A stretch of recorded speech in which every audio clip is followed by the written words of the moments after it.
मधुबन के बाबा, मधुबन के बाबा मुरली वाले, आपका क्या कहना, आपका क्या कहना। ओम शांति।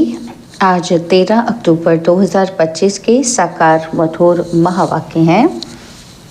आज मीठे मीठे बाप दादा बोले, मीठे बच्चे तुम्हें देवता बनना है, इसलिए माया के अवगुणों का त्याग करो।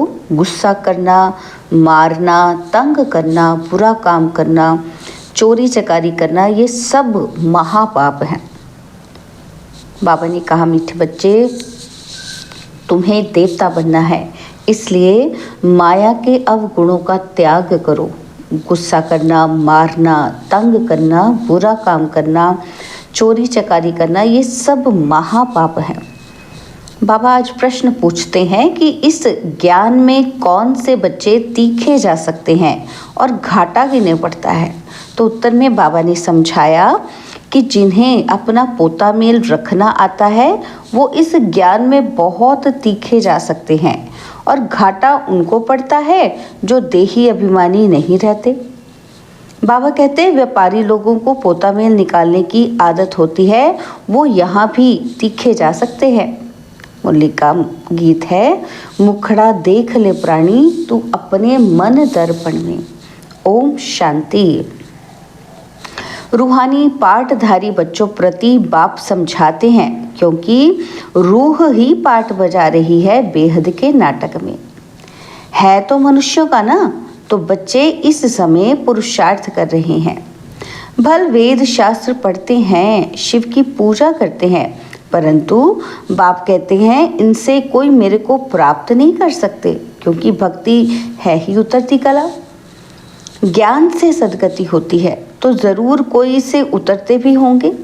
तो ये एक खेल है जिसको कोई भी जानते ही नहीं। शिवलिंग को जब पूजते हैं तो उनको ब्रह्म नहीं कहेंगे, तब कौन है जिसको पूजते हैं? उनको भी ईश्वर समझ पूजा करते हैं।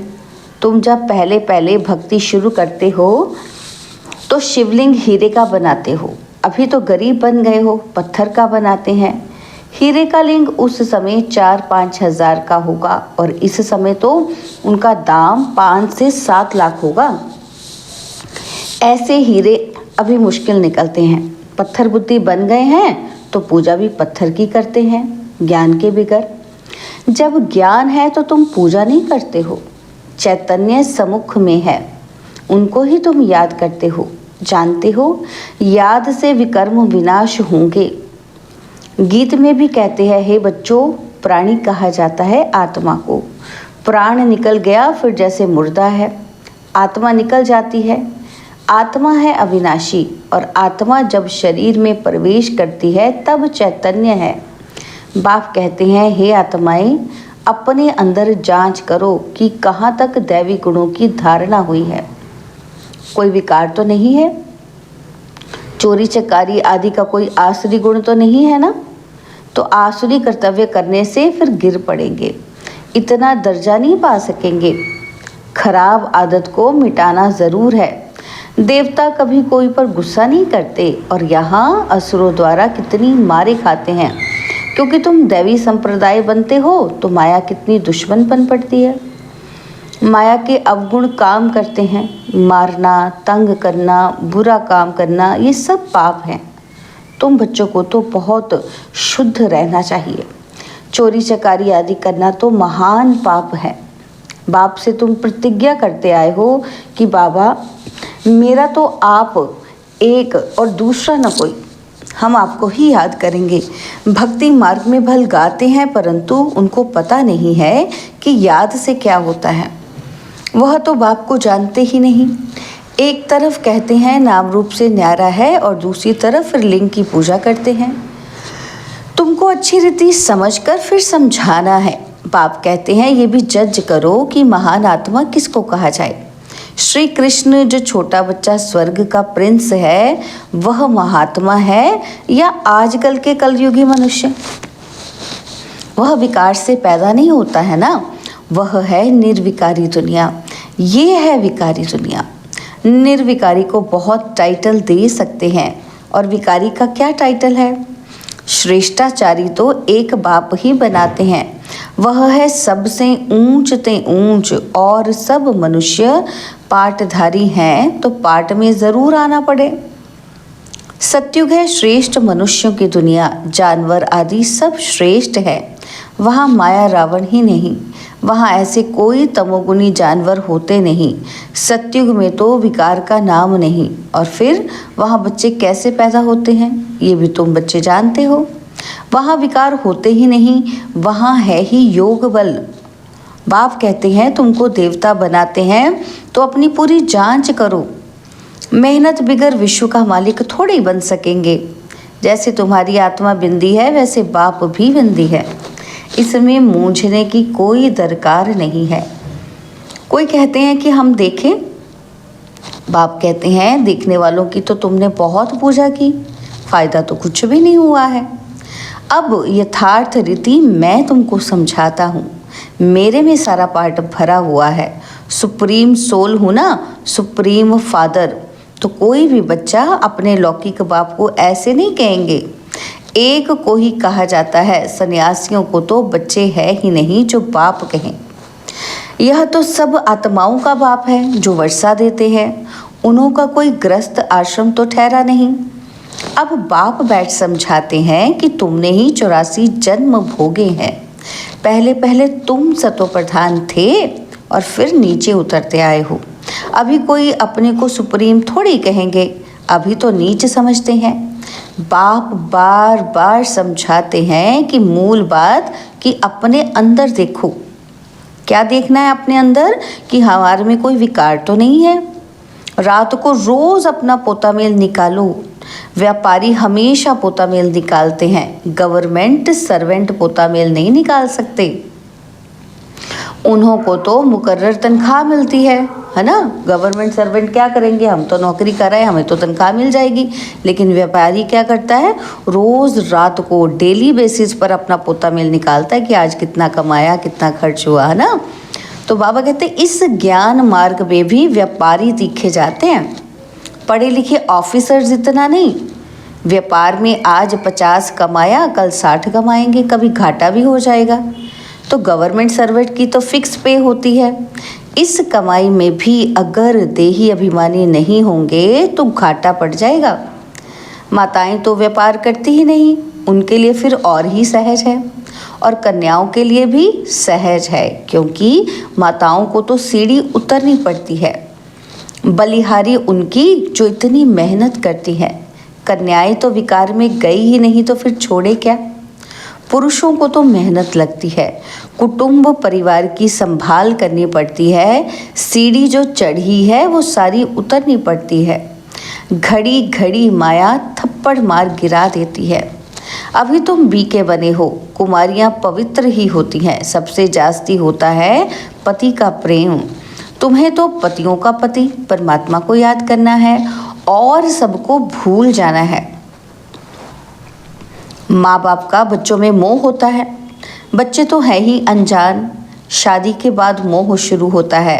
पहले स्त्री प्यारी लगती, फिर विकारों में ढकेलने की सीढ़ी शुरू कर देते हैं। कुमारी निर्विकारी है तो पूजी जाती है। तुम्हारा नाम है बीके। तुम महिमा लायक बन, फिर पूजा लायक बनते हो। तुम्हारा ही बाप ही तुम्हारा टीचर भी है। तो तुम बच्चों को नशा रहना चाहिए कि हम स्टूडेंट हैं। भगवान ज़रूर भगवान भगवती ही बनाएंगे। सिर्फ समझाया जाता है कि भगवान एक है, बाकी सब हैं भाई भाई। दूसरा कोई कनेक्शन ही नहीं। प्रजापिता ब्रह्मा से रचना होती है, फिर वृद्धि होती है। आत्माओं की वृद्धि नहीं कहेंगे, वृद्धि मनुष्य की होती है। आत्माओं का तो लिमिट नंबर है। बहुत आते रहते हैं, जब तक वहाँ है आते रहेंगे। झाड़ बढ़ता रहेगा, ऐसे नहीं कि सूख जाएगा। इनकी भेंट बनियन ट्री से की जाती है, मना बड़ के पेड़ से की जाती है। फाउंडेशन है ही नहीं, बाकी सारा झाड़ खड़ा है। तुम्हारा भी ऐसे है, फाउंडेशन है नहीं, कुछ ना कुछ निशानी है। अभी तक भी मंदिर बनाते रहते हैं, मनुष्यों को थोड़ी पता है कि देवताओं का राज्य कब था, फिर कहाँ गया। यह नॉलेज तुम ब्राह्मणों को ही है। मनुष्यों को ये मालूम नहीं कि परमात्मा का स्वरूप बिंदी है। गीता में लिख दिया है कि वह अखंड ज्योति स्वरूप है। आगे बहुतों को साक्षात्कार होता था। भावना अनुसार बहुत लाल लाल हो जाते थे कि बस हम सहन नहीं कर सकते। अब वो तो साक्षात्कार था। बाप कहते हैं साक्षात्कार से कोई कल्याण नहीं, यहाँ तो मुख्य है याद की यात्रा। जैसे पारा खिसक जाता है ना, तो याद भी घड़ी घड़ी खिसक जाती है। कितना चाहते हैं कि बाप को याद करें और फिर और ख्याल आ जाते हैं। इसमें ही तुम्हारी रेस है, ऐसे नहीं कि फट से पाप मिट जाएंगे, समय लगता है। कर्मातीत अवस्था हो जाए तो फिर ये शरीर ही ना रहे, परंतु अभी कोई कर्मातीत अवस्था को नहीं पा सकते हैं, फिर उनको सतयुगी शरीर चाहिए। तो अब तुम बच्चों को बाप को ही याद करना है। अपने को देखते रहो कि हमसे कोई बुरा काम तो नहीं होता है। पोता मेल जरूर रखना है, ऐसे व्यापारी झट साहूकार बन सकते हैं। बाप के पास जो नॉलेज है वह दे रहे हैं। बाप कहते हैं मेरी आत्मा में ये ज्ञान न्यूथा हुआ है। हूबहू तुमको वही बोलेंगे जो कल्प पहले ज्ञान दिया था। बच्चों को ही समझाएंगे और क्या जाने। तुम इस सृष्टि चक्र को जानते हो, इसमें सब एक्टर्स का पार्ट नूंधा हुआ है, बदल सदल नहीं सकता, ना कोई छुटकारा पा सकता है। हाँ, बाकी समय मुक्ति मिलती है। तुम तो ऑलराउंड हो, 84 जन्म लेते हो, बाकी सब अपने घर में होंगे, फिर पिछाड़ी में आएंगे। मोक्ष चाहने वाले यहाँ आएंगे ही नहीं। तो बाबा कहते हैं वो पिछाड़ी में चले जाएंगे, ज्ञान कभी सुनेंगे नहीं, मच्छरों सदृश आए और गए। तुम तो ड्रामा अनुसार पढ़ते हो, जानते हो कि बाबा ने 5000 वर्ष पहले भी ऐसे राजयोग सिखाया था। तुम फिर औरों को समझाते हो कि शिव बाबा ऐसे कहते हैं। अभी तुम जानते हो कि हम कितने ऊंच थे, अब कितने नीच बने हैं। और फिर बाप ऊंच बनाते हैं तो ऐसे पुरुषार्थ करना चाहिए ना। यहाँ तुम आते हो रिफ्रेश होने, इनका नाम ही पड़ा है मधुबन।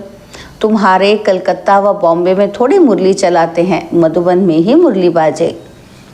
मुरली सुनने के लिए बाप के पास आना होगा, रिफ्रेश होने। नई नई पॉइंट्स निकलती रहती हैं।